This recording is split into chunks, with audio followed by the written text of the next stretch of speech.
نبی فرمایي عمره زما زړه غواړي چې په خانه کعبه کې مونځ وکړو خو دا مشرکان کافران د مکې موږ په حرم کې نه پرېږدي. عمر کې جلالو راغی د خانه کعبې په درشل اور چوکاټ باندې ودرېد، صدای بلند کړه یا اهل المکه یا اهل المشرکین. او مکې والو مشرکانو که څوک خپلې ښځې کنډول غواړي، خپل بچي یتیمان کول غواړي، خپل ځان ټوکړې کول غواړي، عمر به علی الاعلان په ښکاره باندې حرم کې مونځ کوي. که څوک یې منې کوي را دې شي منې دي. 360 په ټول کال کې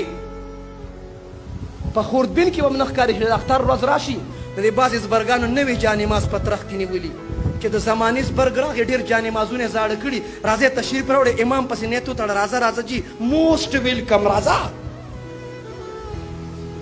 راشه مونځ وګوره. ویقیمون الصلاة د دې مصداق اول عمر رضی الله عنه دی. وایه څوک دی؟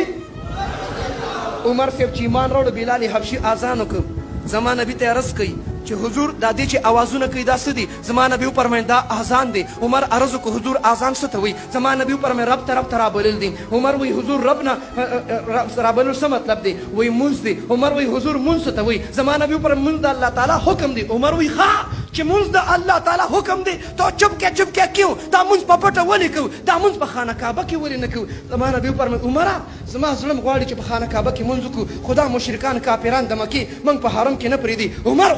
عمر کې جلالو راغی د خانه کعبې په درشل اور چوکاټ باندې ودرېد، صدای بلند کړه یا اهل المکه یا اهل المشرکین. او مکې والو مشرکانو که څوک خپلې ښځې کنډول غواړي، خپل بچي یتیمان کول غواړي، خپل ځان ټوکړې کول غواړي، عمر به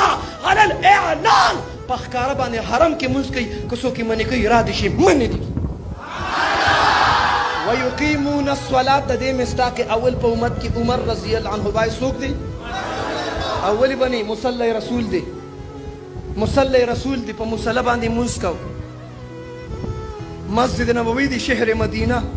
د پیغمبر منبر سره خوا کې سحر جمع ته مخکې شو قرت یې شروع که. توجه کله چې قرت شروع که مونځ ته ولاړ دی پهله سب کې ابو لؤلؤ پیروزی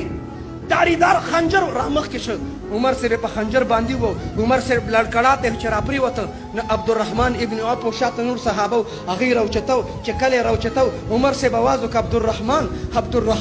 عبدالرحمن ما پرېږدوه زه دومره قیمتي نه یم څومره چې مونځ قیمتي دی پهله مونځ پوره که بیا به ګورو.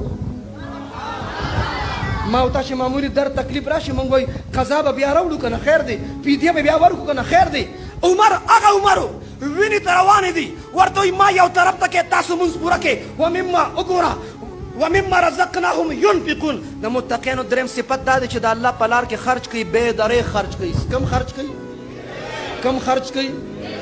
بیا وایي چې ما دا بې درې کم ځای راکړو. وګوره جلالین شریف وګوره جلالین بابا وګوره خرج نفلي خرج صدقات مسجد مدرسه خانقاه تبلیغي مرکز جوړول غواړي که نه غواړي؟ فقراو مسکینانو باندې خرج پکار دی که نه دی پکار؟ راځئ ومما رزقناهم ينفقون ومما او د هغه مال نه رزقناهم الله چې موږ ورکړي هم دوی ته ينفقون خرج کوي بې درې خرج کوي. د دې خرج مصداق اول په امت کې تم خرج کې زم خرج کوم تاسو ټول به خرج کوئ لیکن په اعلای کلمت الله د پر د الله په دین باندې په خرج کې د دې مصداق اول وایي عثماني غني دی. څوک دی؟ اولی بني غني اسې غني نه و، عثماني غني اسې غني نه و. یو صحابي راغی حضور ما باندې قرضه را تعاون را سره وکړه بیت المال ته لاړ شه واپس راغی جي بیت المال کې څه نشته. رسول الله صلی الله علیه وسلم فرمایل صحابي ته لاړ شه د عثمان دروازه وډبوه ابه د سره تعاون کې لاړ چې د عثمان دروازې ډبوله نو چې د دروازې سره غوږ کېښود نو د عثمان رضیان خپلې ښځې سره جګړه وه جنګ یې ما زه شکر دی خبره ناشنا نه ده دا جنگ په هغه دور کې مو په دې دور کې مو لیکن آج میاں بیوی جو لڑتے ہیں نن چې ښځه خاوند جنګېږي هلته چې هغې جګړه کوله هغه ټس میچ و دا اوس خو فاینل میچونه وي اوس خو سم عجیبه کار یي د خواښې پکې خپل رولي د واده د هلک خپل رولي د دلهن پکې خپل رولي او سخر کاکا پکې خپل رولي دا به حیثیت امپایر پکې ځي راځي هلته چې وګورې خواښې انګور جنګ شروع کړي نو دې ورته کله وایي چې آوټ شه او کله وایي چې نټ آوټ شه کله وایي آوټ او کله وایي نټ آوټ د خپل رول دی دا که چېرې د واده موضوع په هغې بیا خبره کړو بهرحال په ګانه بجانه په ډنګ ډونګې چې واده کړي الله او د الله رسول یې خفه کړي او خرافات حضرت صاحب څنګه اوس وفرمیل دا یې پکې کړي نو په لومبۍ ورځ هم خوشحاله په دویمه ورځ هم په درېیمه په څلورمه ورځ بیا د خواښې او د انګور فاینل میچي په یو مورچه کې خواښې ولاړئ نه په بله کې انکور ولاړئ خواښې ورته چې ما رالوی که ما غټ که ما پیدا که زوی دې رانه واړو هغه انکور یې ورته وایي ومې ګټه ومې ګټه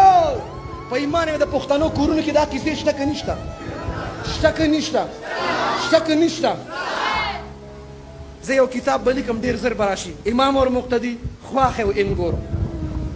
دا دواړه سیم سیم دي دې کې د ځمکې اسمان اډو فرق نشته د ښځې باندې اوچتېږي را خلاصېږي او چې دا راشي نو امام ته وایي امام ته به وایي که دا مقتدیان سل ورځې نه وي نو پروا نشته خو که امام یو ورځ غیر حاضر و دا یو نیم غوړ مقتدي به څه وایي استاد چې بیا نه وي ډېره بیا نه وي الله د دې مصلي د وارثانو قدرداني موږ ته نصیب کړي غوږ یې کېښود عثمان غني خپلې ښځې ته وایي په دې ډیوه کې لاټین کې چې دا باتي ډېر اوچته وي نو تیل ډېر خرچ کېږي او کله چې دا باتي پکې ښکته پرېږدي تیل کم خرچېږي نو عثمان غني ښځې ته وایي دا باتي ښکته ساته چې تیل ډېر نه خرچېږي همداسې ده ما نه لیدلې باتي ما صرف کتاب کتلی لاټین کې چې باتي اوچته وي تیل ډېر خرچ کېږي دې زړه کې وایي چې کور کې ښځې سره په تیلو جنګ دی او پیغمبر ده پسې راولېږه دروازې او ډبوله روت څنګه راغلی وایي نبي رالیږلم د تعاون ضرورت دی دا یې ونه وی چې سونه پکار ده چاندي پکار ده دینار دراهم پکار دی اشیا یې خور دی نوش پکار دی کور ته دننه شه د کپړې تیلې و هغې ته به یې خیمیانه وي پخوا به په تیلې کې اشرفې وې دم کر اس کې هات مې دے دیا چې هغه تیلې ورکړه دا صحابي ورته څه دې راکړه وایي تاله مې په دې تیلې کې 300 دیناره درکړه څو دیناره مشهور قول دا دی چې دینار یو توله سونه او غیر مشهور قول دا دی چې دینار 3 تولې سونه هسې 300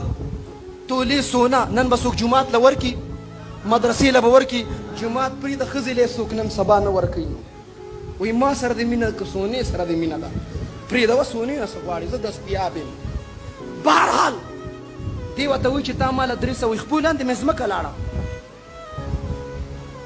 حیران شو ما ته چې اوس د ښځې سره په تیلو جنګ ما له 300 دینار راکړي و عثمان غني راته وایي وایي ښځې سره مې جنګ ځکه چې د هغې تپوس به الله تعالی زما نه کوي او تا سره چې ما کوم تعاون وکړو د دې تپوس به زه د الله نه کوم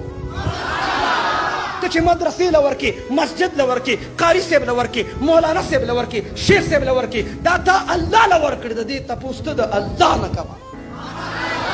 ومما رزقناهم ينفقون د دې مصداق اول وایي عثمان غني دي څوک دي څلورم مصداق والذین یؤمنون بما انزل الیک وما انزل من قبلک وبالآخرة هم یوقنون دې کې فقاهت ته سمجھ ته فهم ته علم ته اشاره ده اور په علم کې زمانه دی وفرمایل انا مدینة العلم زه د علم خار یم دروازې څوک دي دروازې څوک دي زه د علم خار یم دروازه